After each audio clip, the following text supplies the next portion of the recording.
Hi again guys, and welcome back to part 2 of the ANYCUBIC PHOTON DLP resin printer series from the perspective of a complete newcomer to resin printing and a relative newcomer to 3D printing altogether, but something I'm finding very interesting and enjoying very much. And in the first video we had an unboxing and a good thorough overview of the machine. What we're going to do in this second video is have a good look at the internals of the maker bay, the production center if you will, and check that the moving objects, which is essentially the Z lead screw and the axis that moves up and down, that everything's moving smoothly there and it's traveling all the way up and all the way down to make sure that that's working correctly. We're going to look through the menu in detail, and then we're going to take a look at the build plate, check that for a few bits and pieces, the resin tray, and check that for a few bits and pieces, including water tightness. And at that point we can get everything installed. We will go through the leveling procedure required for this particular machine, securing the bed so that it's rigid and checking the level to the plate, and then we're going to go ahead and do our first print.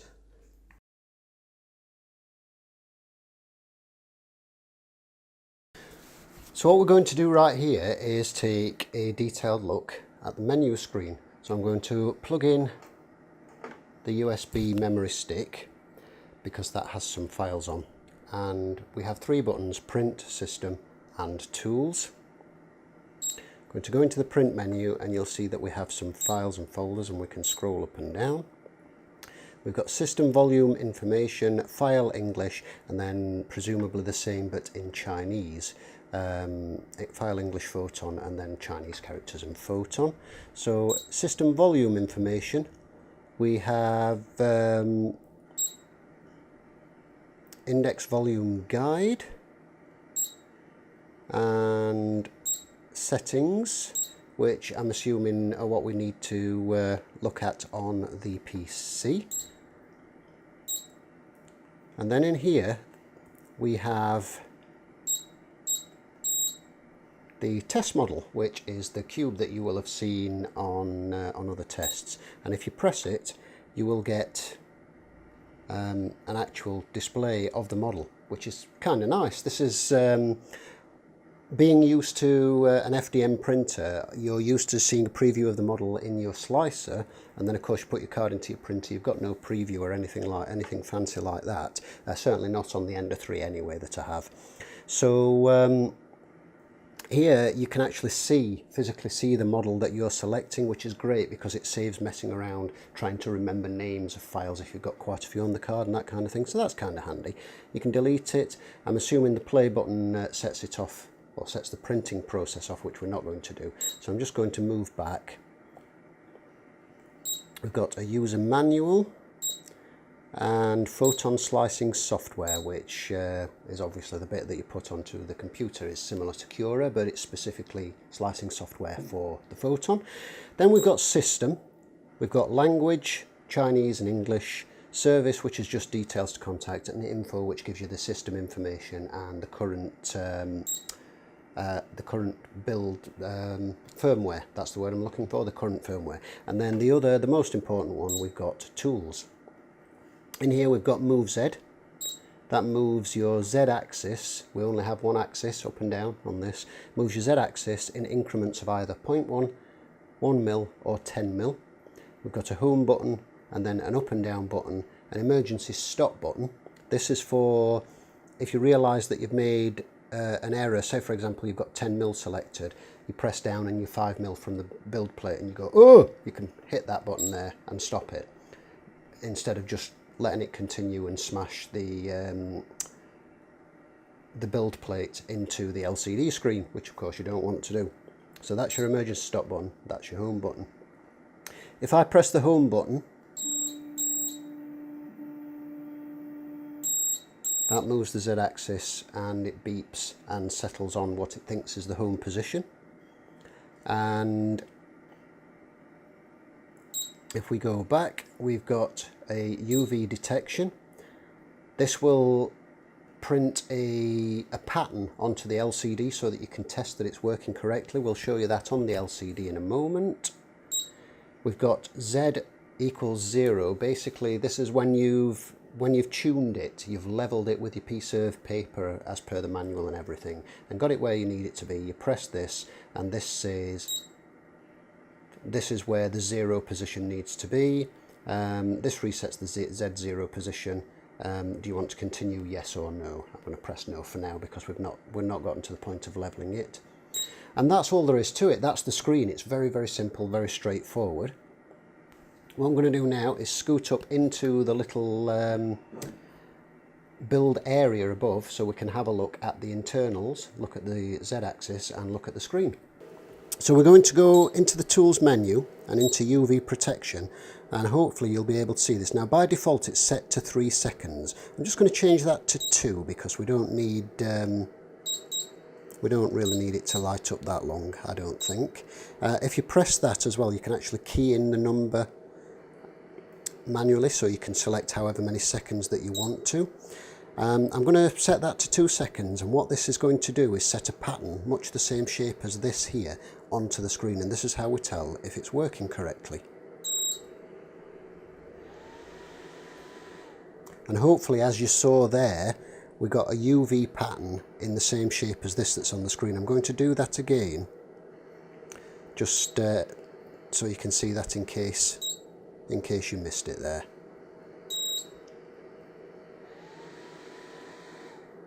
So there you go. Now we're going to move the Z-axis. We're going to leave that at 10mm for the moment, and I'm just going to move it up a couple of nudges.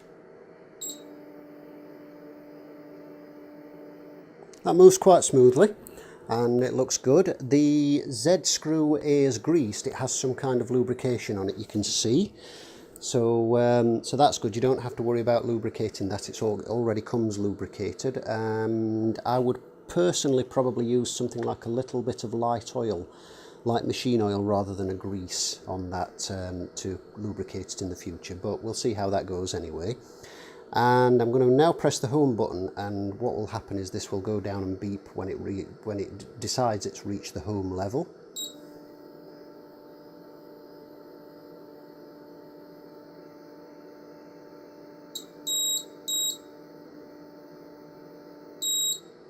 So that's obviously the level that it currently thinks is the home level, and I don't know if that's a mechanical switch or if it's some kind of inductive. I think it's actually some kind of inductive switch. What I want to check here at this point is that the Z-axis works correctly and moves smoothly all the way to the top, because you don't want to find out when you're halfway through a print that you've got something binding part way up or there's a problem somewhere.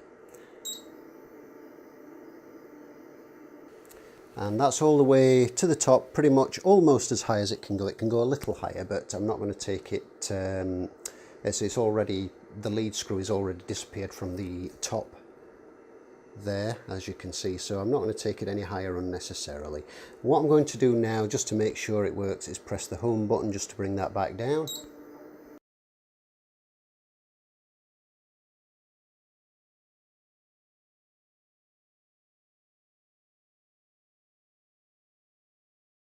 There are 2 screws at the back, here and here, just in front of the fan, and it actually slides in until it contacts those, which act as a stop for it and lines it up so that the whole of the build plate is exposed, and then you would tighten that to make sure that that's not going to move anywhere. So that's the internals of the printer. And as you can hear, hopefully, with the door closed, what I'm going to do is just hold my microphone near it.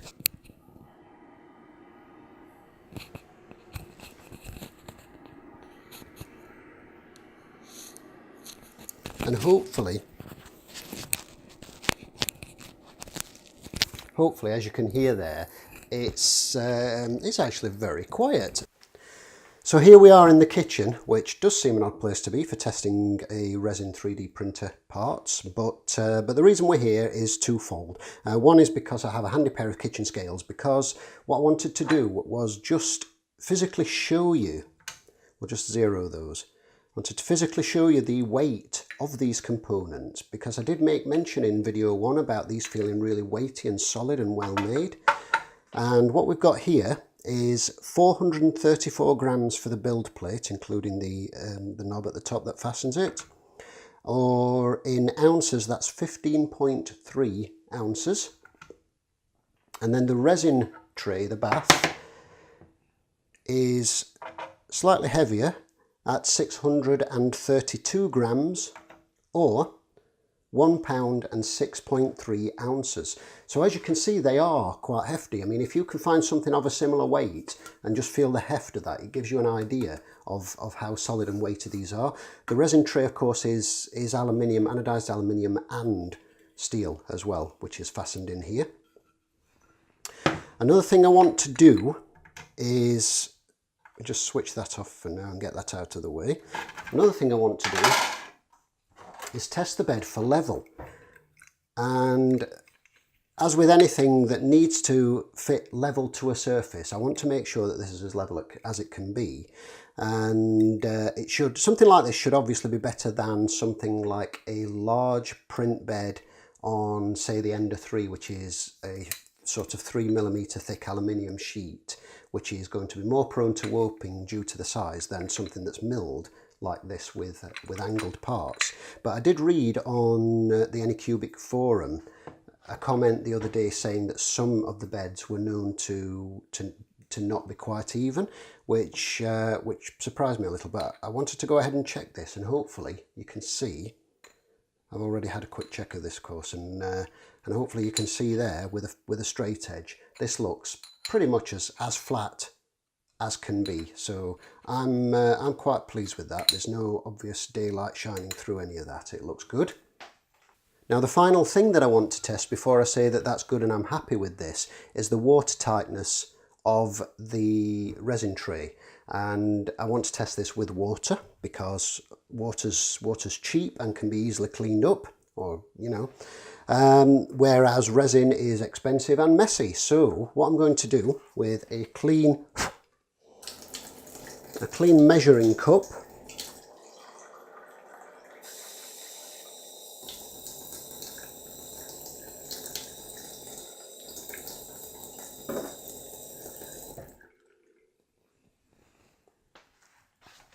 I'm going to pour in 200 millilitres of water, and we're going to leave that to sit a moment and see if it remains watertight, which currently it appears to be doing, so that's a good start.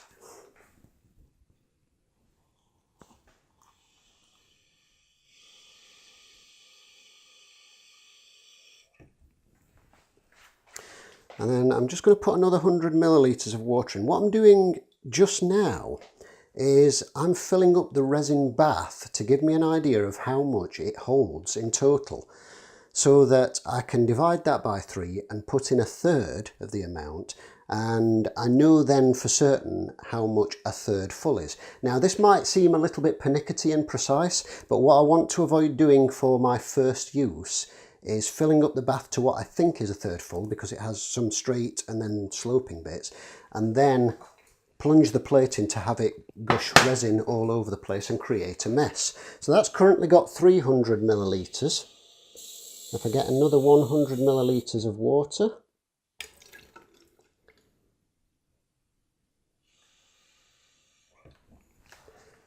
and filling that right to the brim, I'm guessing this is going to be about 350 millilitres. Yeah, well, just a little bit more, but for the sake of argument, about 350 millilitres. So obviously you wouldn't fill it all the way to the brim under any circumstances like this. But the one good thing is, it seems to be keeping the water in.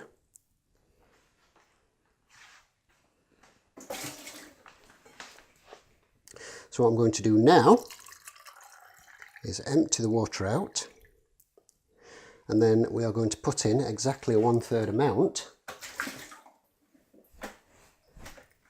and see at which point in the tray that comes to.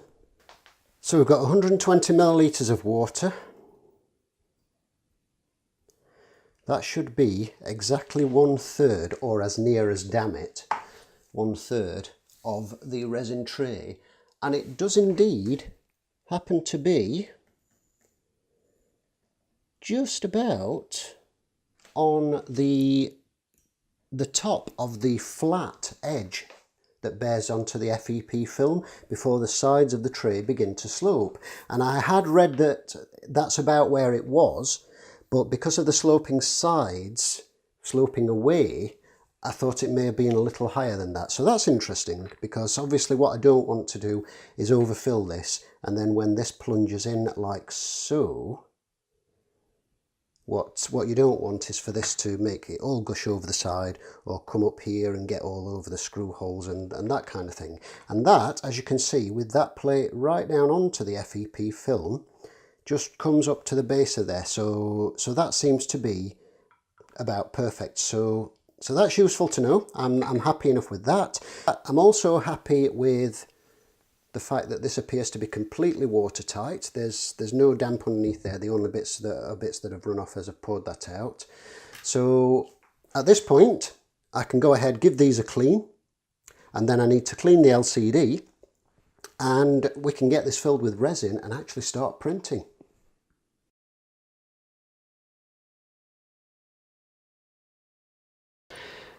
The beep, as you've seen, can be turned off. For the purposes of this leveling, I'm going to leave it switched on. I will probably turn it off later, although I'm really not that bothered about the odd beep here and there. But I'm going to leave it on for this section so that you can actually hear the whole process. So every time I press a button, it will beep, for example. We're going to initially do the method as outlined in the manual, which is the paper method. This is an ordinary sheet of copy paper, just thin, cheap, sort of Staples copy paper. And we are going to level this to the thickness of a sheet of paper. The problem I have with this method, exactly the same with the FDM ones, is how thick is a sheet of paper? And they vary hugely, from depending on what kind of paper you use, depending on, even if you got, say, Staples brand standard copy paper and then another brand standard copy paper, they might be the same GSM rating, but you may find a variance in them. So I don't particularly like this method, but it's generally considered good enough to get you close enough. Unlike an FDM printer, unfortunately, you cannot see what's happening in the first few layers, and you cannot adjust it on the fly. With an FDM printer, you can crank your bed up or down a little bit, or if you've got firmware installed, you can use baby stepping to nudge your Z-axis up or down a little bit. With a printer like this, you can't, because you can't see what's going on. So it's got to be right. So I'm not a huge fan of the idea of paper leveling, but I'm going to show you that because it's part of the procedure in the user booklet. And then after that, we're going to look at a method called the Flint Read method, which is the one that I will be using, and I'll explain a little bit more about that when we do that. So what I'm going to do is I've torn this strip of paper so it's slightly narrower than the width of the LCD screen, so it doesn't sit up on the edges and it sits right on the LCD screen itself. I'm going to go into the tools, move Z or Z, and press the home button. As you can see there, it's still floppy and loose, and it is not obviously in an ideal position on the LCD screen. So at this point, we go back into here and switch to the 0.1mm on the far left, and we start moving down while wiggling the piece of paper in and out until we start to feel that we've got some tension on there. Now at this point here, I can feel that we've got some resistance. I can still feed the paper in and out, although it's getting trickier to push in, but it's still fairly easy to pull out. Bear in mind as well, this ball socket, you will need the thicker of the two Allen wrenches supplied incidentally for this. This ball socket and the grub screw that tightens it if you've loosened that right off, this plate will actually compress, it will lift as it presses down onto the LCD screen because there's a little bit of wiggle room in there. So as you tighten it, it will push this out a little bit. Be aware of that. What I've done here is I've nipped it up until I felt it tighten, and then I've backed it off just until the plate wiggles a little bit, so that gives you less wiggle room up there.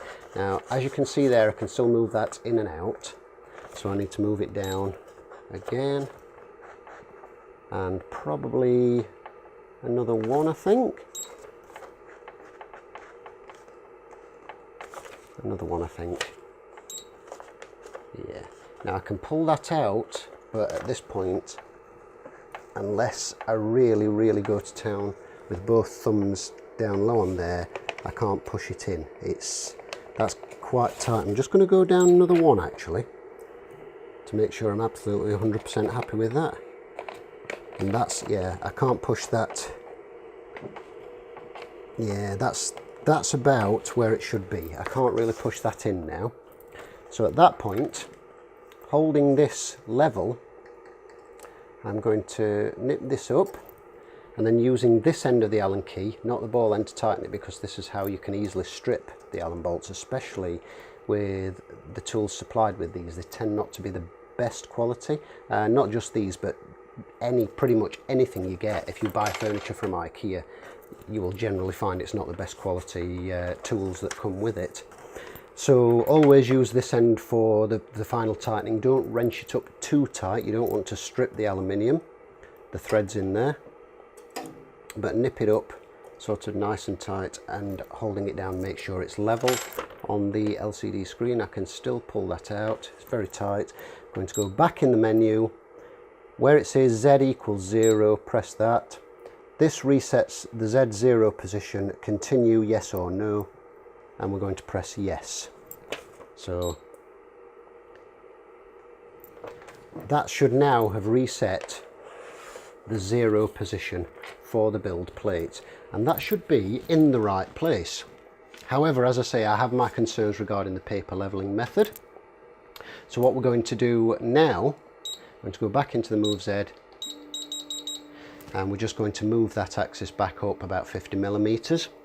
So I went to the 10 millimeter option. I've just pressed the up key 5 times, and I'm going to go ahead and do the Flint Read leveling method, which requires you to carry this out with the resin tray installed. Something that confused me just as I'd completed this, and I retried the home position, because once you've leveled your printer and your FDM printer and you home it, it will go to the correct nozzle height from the bed.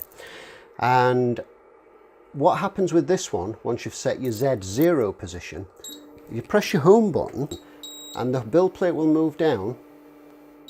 It will do what it did before, but you will notice that it doesn't actually go to the Z0 position. It goes to the position where you started, and it will, obviously there's no resistance there at all. And I did that, and my initial thought was that I'd done something wrong and hadn't locked in the 0 position somehow.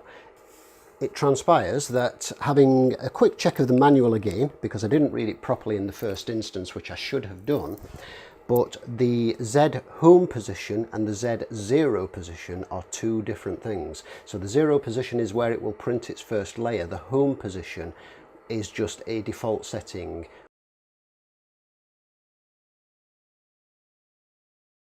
So this is the Flint Read method.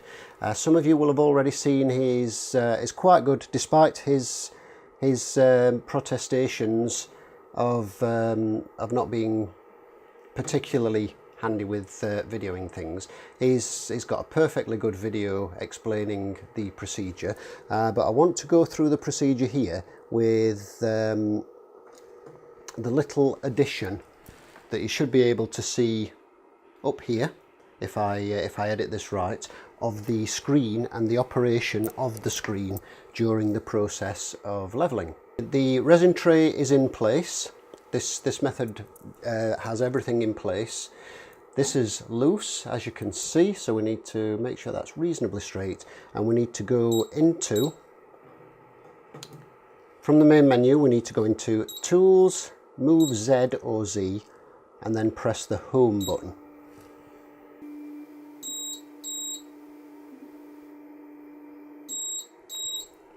What we need to do now is go onto the menu and select 0.1 millimeters, and we need to move the build plate down until it contacts the FEP sheet and presses it down onto the LCD screen. So we're going to make a few movements to start with, and after 5 or 6 or so you want to slow down a little bit, because at that point you'll start to feel it will actually start to contact the FEP sheet, and you'll start to feel a little bit of resistance to the wiggling and movement as I can. And I need to move this down until it feels really stiff and I can barely move it. I can still move that a little, so I think one more. Yeah, and at that point there I can just about move it. I think I might move that one more. Yeah, I think that's pretty solid there. Obviously you don't want to move it too much when it's pressing down on the FEP sheet, as he mentions in his own video, because you don't want to scratch the sheet up. At this point, while holding this in place so it's nice and evenly held on the screen, I want to tighten down this grub screw. And once you've got it reasonably tight with the ball end of the Allen key, because you don't want to tighten it with this, because these are more likely to strip out a grub screw than the other end. So you need to change to the short end and just nip that up. Not too tight. You don't need to wrench down on it, because you don't want to strip the threads. At this point, that plate is tight down onto the LCD, onto the FEP film, which is pressed onto the LCD screen. That obviously is too close for printing. So what you need to do is back it up, and staying at 0.1 millimeter on the menu, you go to the up button and 1, 2, 3 presses, and this will lift the plate 0.3 millimeter clear, which is the ideal height for your first layer. You then need to press the back button. You need to go to the Z equals 0 button. This resets the Z0 position. Continue yes or no and press yes. At this point you can go back to the main menu, and your Z equals 0 position is set. That's now set, ready for your first print. You've got that tightened down, so we need to go back into your move Z, back to 10 millimeters, and we need to move this up about 80 or 90 millimeters so that we can get access to the tray ready to fill it with resin.